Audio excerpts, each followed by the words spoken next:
Sebab dengan adanya demokrasi akan ada sebuah kontrol publik, masyarakat bisa mengkontrol pejabatnya, lingkungan bisa mengontrol elit-elit politiknya. Itulah esensi daripada demokrasi yang terjadi di tengah masyarakat.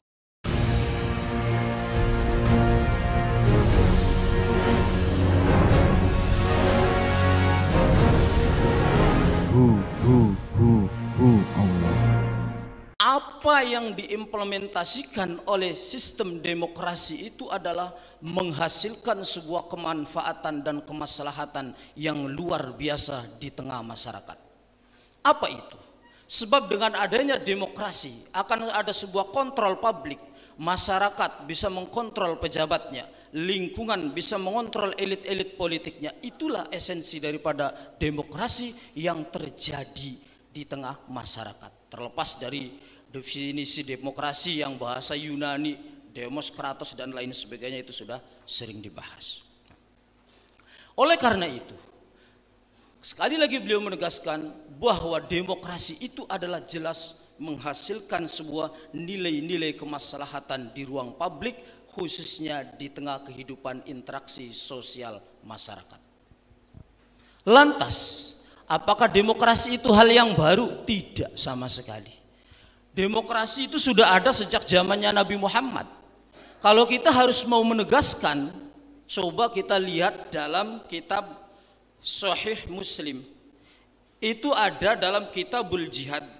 Itu hadis nomor 1779. Di sana bagaimana kronologi ketika Nabi Muhammad mau menghadapi perang Badar.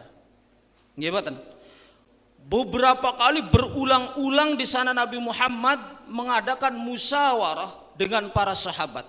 Ini musyawarahnya Nabi Muhammad, seorang pemimpin, katakan pemimpin parpol kalau zaman sekarang, dengan anggota parpolnya, itu adalah bukti bahwa Nabi Muhammad itu adalah bapak demokrasi. Sama sekali tidak ada otoriter ketika Nabi Muhammad itu memimpin masyarakat atau pengikutnya pada waktu itu. Jadi apa? Bahwa demokrasi itu adalah bukan hal yang baru, tapi demokrasi itu sudah ada sejak zaman Nabi Muhammad. Dan oleh karenanya mungkin kalau saja zamannya Nabi Muhammad itu sudah ada universitas, saya yakin itu Nabi Muhammad dapat doktor honoris causa bapak demokrasi. Sallu ala Nabi Muhammad. Loh, betul.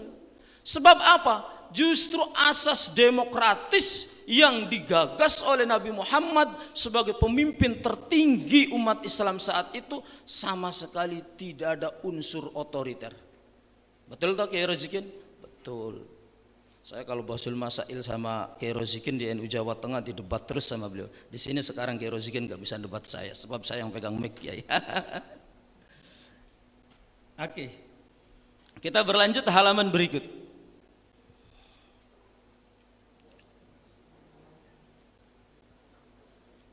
Demokrasi dalam kajian Islam. Ahlan wa sahlan bi hudurikum Kiai Haji Dr. Abdul Ghafur Maimun.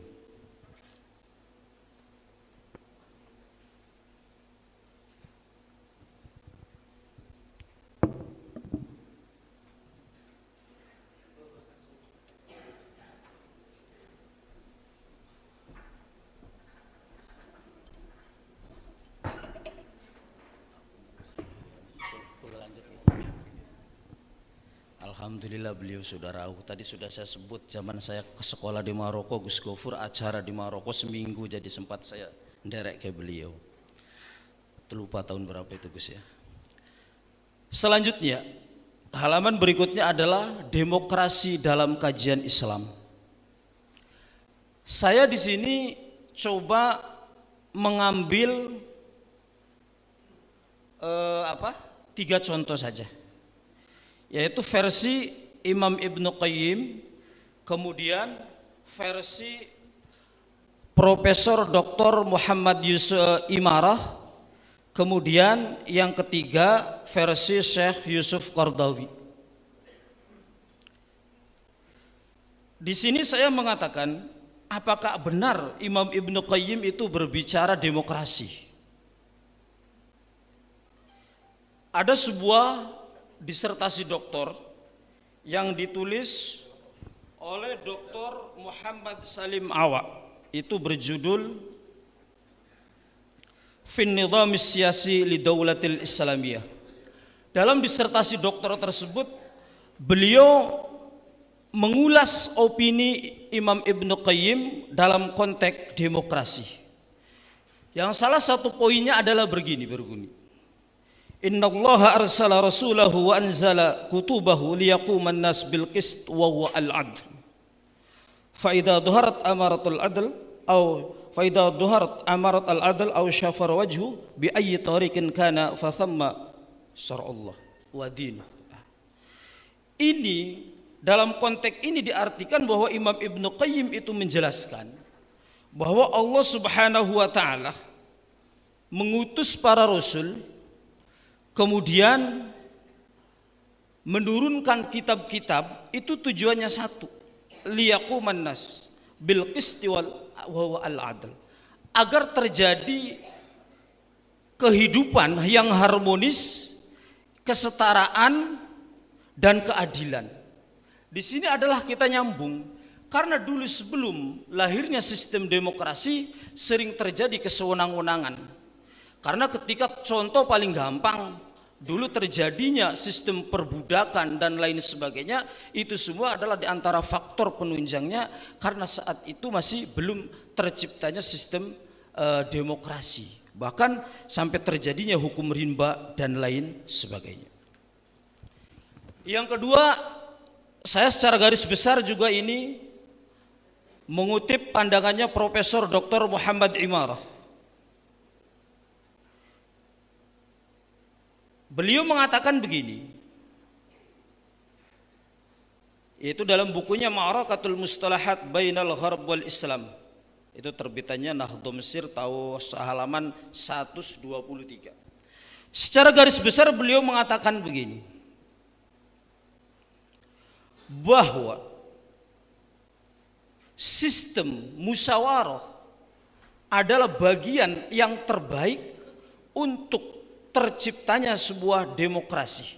Dan sesungguhnya opini Islam atau pandangan Islam terhadap hal tersebut itu sangat mendukung, yakni yang mana kita mengerti bahwa musyawarah itu adalah merupakan seruan daripada Islam.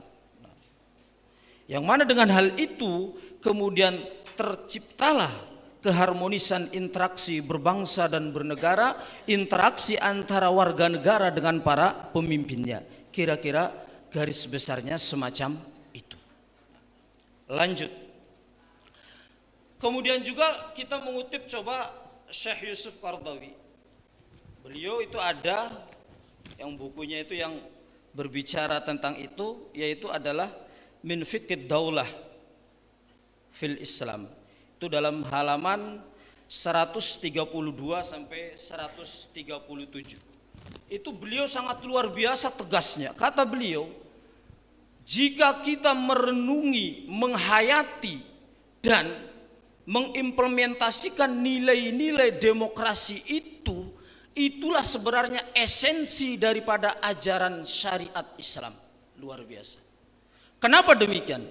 Karena dengan sistem demokrasi di situ terwujud hukukul insan, hak-hak manusia. Dengan sistem demokrasi di situ juga terimplementasikan al-adalah, keadilan dan seterusnya. Makanya beliau sampai tegas menyatakan begitu dalam buku tersebut, bahwa sesungguhnya ketika kita mengamati, menghayati dan mengimplementasikan nilai-nilai demokrasi, itulah sebenarnya amalia daripada intisari syariat Islam. Nah, berikutnya akan kita bedar satu persatu. Membidik demokrasi perspektif maqasid syariah. Iki orang ini ibu-ibu patayat muslimat ya, tadi ngantuk ya kiai ya. Wah, aku tuh muslimat, kok calon patayat masih IPPNU. Oke, membidik demokrasi perspektif maqasid syariah. Saya di sini mencoba menuangkan 3 tokoh. Seperti kita sadar ketika kita berbicara maqasidus syariah tidak bisa lepas daripada Imam Syatibi yaitu yang wafat pada tahun 790, terus Syekh Tahir bin Ashur, terus Syekh Ilal Al-Fasi. Oke. Ini kita sedikit bergeser kepada Imam Syatibi. Tadi apa yang dikatakan oleh Syekh Yusuf Qaradawi itu tentang bahwa demokrasi itu adalah esensi daripada syariat Islam, ternyata kita memang logika dan keilmuan kita akan menerima ketika kita bergeser kepada kitab-kitab Maqasidus Syariah. Oke. Semua kitab Maqasid Syariah menyatakan, tak terkecuali adalah kitab Al-Muwafaqat sebagai magnum opus daripada Imam Asy-Syatibi, sang bapak Maqasid Syariah, bahwa esensi syariat Islam, unzilat syariat Islam itu liri'aya masalihil ibad. Ini ri'aya masalihil ibad ini bukan hanya dalam konteks ubudiyah, bukan hanya dalam konteks beribadah, tapi juga dalam konteks sosial, dalam konteks politik, dalam konteks ekonomi, dalam konteks kultural, dalam konteks interaksi sosial. Oleh karenanya apapun sukunya, apapun agamanya, apapun rasnya, itu semua punya hak yang sama di hadapan syariat Islam. Karena syariat Islam bukan lima solihil muslim, tapi lima solihil ibad, maslahat para hamba. Apapun agamanya, apapun sukunya, itulah yang merupakan ejawantah daripada demokrasi. Dalam perspektif demokrasi, apapun agamanya, apapun sukunya, apapun adat tradisinya, di situ adalah punya hak yang sama, yaitu hidup, punya hak hidup yang sama, hak keadilan yang sama, hak sebagai warga negara yang sama, hak suara yang sama dalam pemilihan presiden maupun pemilihan petinggi desa atau kepala desa. Satu. Jadi itu tadi saya coba rentet pemikiran Yusuf Qaradawi dengan esensi daripada Maqasidus Syariah.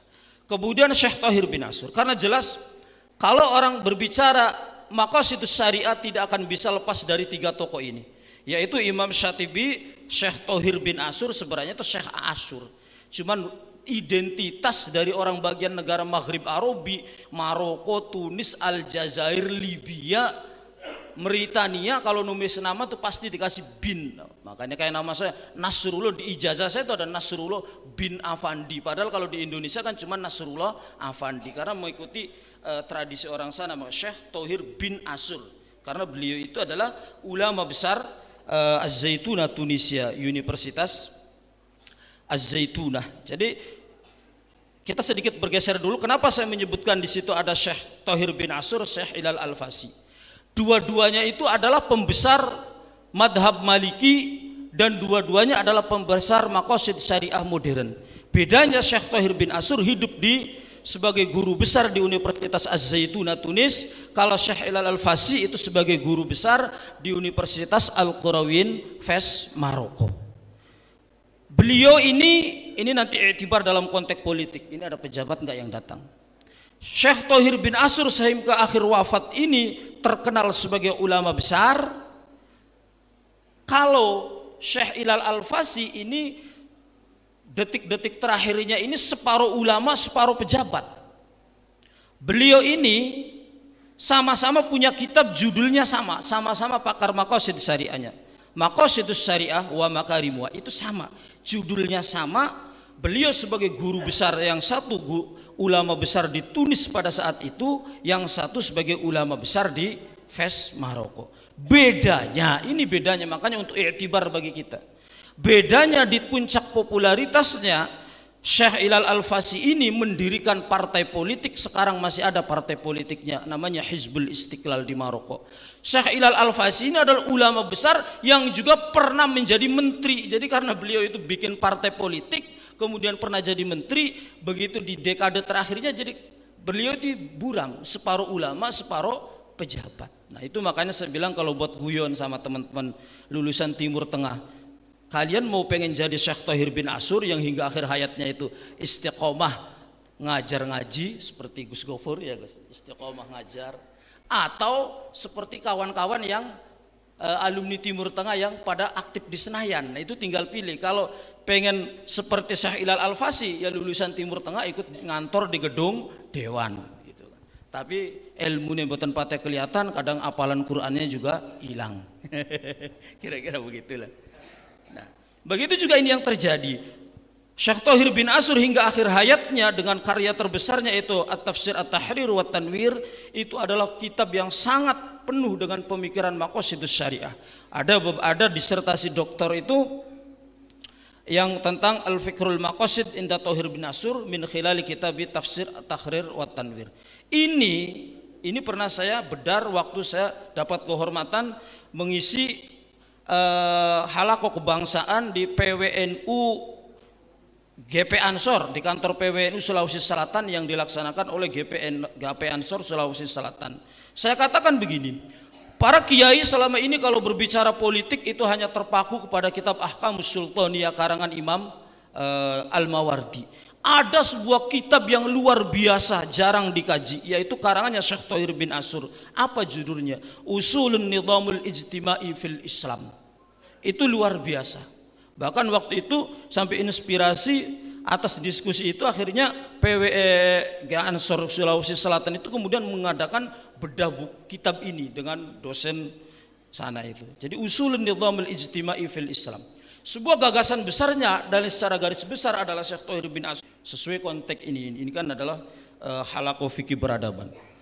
Kata Syekh Thohir bin Ashur, untuk merorientasi peradaban dan politik manusia itu syarat mutlaknya satu. Apa itu? Mereorientasi dan modernisasi sistem dalam berbagai hal. Mau ingin maju dalam konteks pendidikan contohnya, harus diorientasi sistem pendidikan. Beliau ngambil contoh seperti Universitas Al-Qarawiyyin Maroko. Dulu awalnya hanya pengajian talaki atau pengajian di teras Masjid Al-Qarawiyyin Maroko.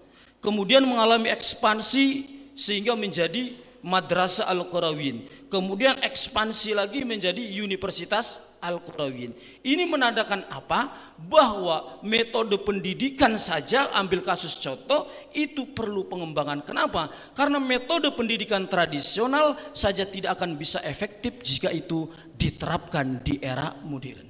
Begitu juga dalam sistem politik, dalam sistem sosial, ataupun juga dalam konteks pemberdayaan ekonomi. Jika masih menggunakan sistem-sistem tradisional, maka umat Islam akan jauh tertinggal. Lanjut. Kemudian kita bergeser kepada Syekh Ilal Al-Fasi. Seperti tadi sudah saya paparkan tentang profil singkat beliau. Beliau masih punya tinggalannya partai politik namanya Hizbul Istiqlal. Tapi itu luar biasa, partai politik tapi masih istiqomah menerbitkan buku-buku. Jadi buku kitab-kitab karangan-karangan baik itu Syekh Ilal Al-Fasi sendiri maupun kitab-kitab lain yang berbicara tentang pemikiran-pemikiran Syekh Ilal Al-Fasi. Di Indonesia kan sudah jarang partai politik yang semacam itu. Oke. Ini salah satu poin terinti dalam konteks demokratisasi dan pemberdayaan manusia itu. Beliau membidiknya adalah bahwa hifdzul mal, menjaga harta itu adalah tunggak ataupun embrio unggul untuk menciptakan demokrasi dan kesetaraan manusia yang unggul. Kenapa? Karena tanpa ada kemapanan ekonomi, tanpa adanya hifdzul mal yang benar-benar itu merata, maka mustahil sistem demokrasi itu akan tercipta dengan baik. Contoh kayak di Indonesia yang sekarang ini. Nah, apa? Money politik. Kenapa? Karena di sini belum adanya bagaimana itu pemahaman tentang eksistensi daripada hifdzul mal. Padahal kalau kita membidik dengan maqasidus syariah, namanya rasuah politik atau money politik, itu termasuk melanggar daripada hifdzul mal, karena itu jelas mengedarkan amwalul haram juga. Itu salah satu poinnya. Lanjut halaman berikutnya. Kemudian demokrasi versi Fakar Maqasid Syariah modern. Oke. Ini saya hanya mengambil dua contoh, yaitu Syekh Dr. Ahmad Resuni. Beliau ini asli kelahiran Maroko tapi sekarang domisilinya di Qatar, karena kemarin sebelum wafatnya Syekh Yusuf Qaradawi ini kan beliau kan menggantikan posisi beliau itu sebagai Aminul Am Littihadil Alami li Ulama'il Muslimin. Nah, yang kedua, Profesor Dr. Jasir Audah, beliau asli kelahiran Mesir yang sekarang di Kanada. Kebetulan dua orang ini saya kutip, dua orang ini yang banyak membantu saya saat saya penyelesaian disertasi doktor saya. Makanya banyak saya kutip-kutip ini. Apalagi Syekh Resuni karena masih sering ke Maroko. Apa yang ingin saya katakan? Bahwa konteks ini Syekh Ahmad Resuni ini pakar maqasid syariah modern. Siapapun yang belajar maqasid syariah modern saat ini pasti tidak asing dengan dua orang ini. Syekh Resuni itu dengan buku-bukunya aja tentang maqasid syariah itu sudah hampir 100 buku beliau nulis. Kalau Syekh Resuni. Dan itu i'tibar yang saya ambil, saya bilang kalau motivasi santri. Syekh Resuni itu nuwun sewu anaknya kulitani tapi bisa menjadi ulama besar terkenal seluruh dunia, bahkan menjadi ketua Ittihadul Alami li Ulama'il Muslimin. Beliau itu dari kecamatan Qasrul Kabir, itu sebuah pedalaman Maroko. Yang kedua, Profesor Dr. Jasir Audah. Di sini saya membaca buku beliau Syekh Resuni ketika berbicara demokrasi. Itu dalam buku tersebut ada salah satu subbabnya itu ad-demokratia fil Islam, jadi demokrasi dalam tinjauan Islam. Itu judul bukunya lumayan panjang, Al-Ummah Hiyal Asal Muqarabah Ta'silil Qadaya Ad-Demokratiyah, dan seterusnya, judulnya panjang sekali. Beliau mengatakan begini, esensi penerapan daripada maqasidus syariah, demokrasi dalam bingkai maqasidus syariah itu sama sekali tidak bertentangan. Tapi nanti akan saya closing statement. Secara garis besar bahwa demokrasi itu adalah sama sekali tidak bertentangan dalam tinjauan maqasidus syariah. Kenapa? Dalam demokrasi dengan bingkai maqasidus syariah jelas.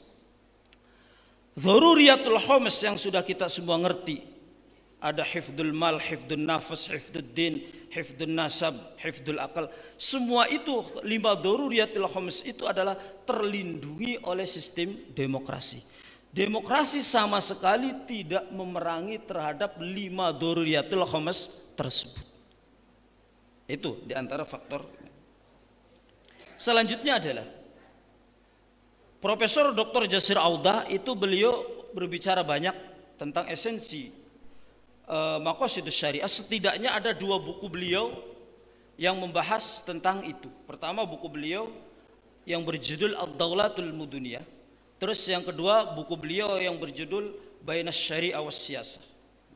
Dalam 2 buku tersebut beliau banyak sekali mengimplementasikan gagasan-gagasan maqasid syariah dalam konteks berdemokrasi di era modern.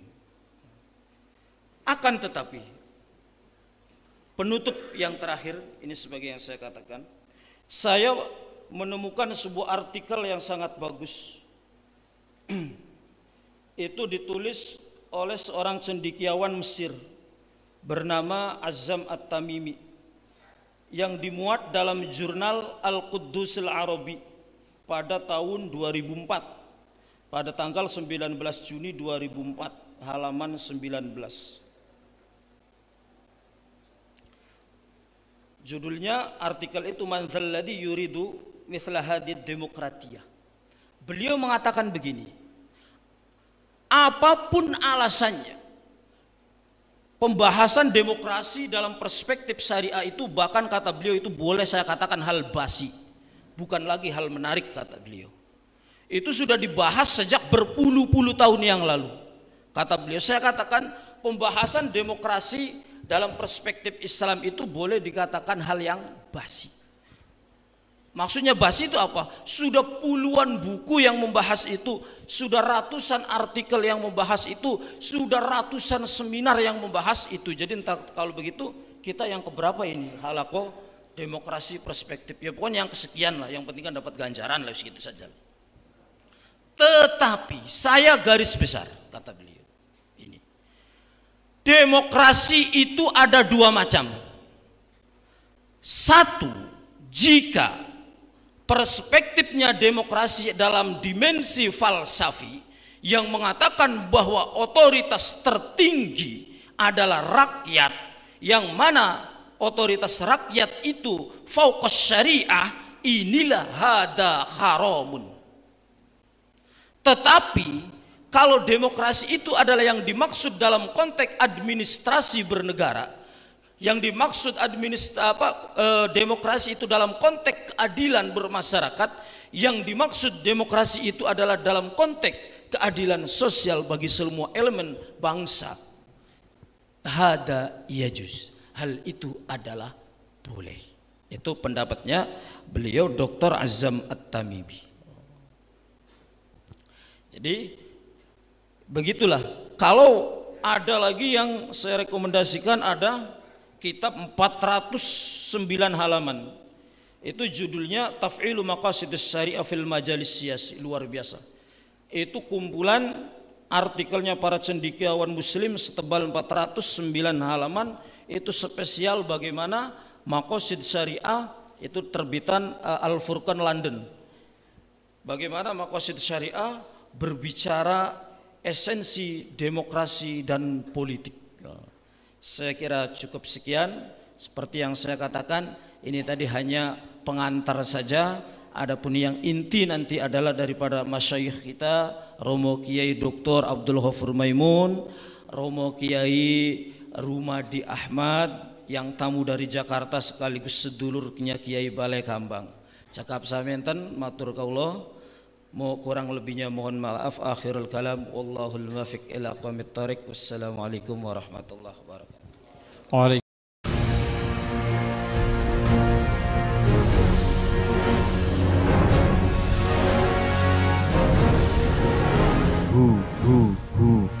Allah.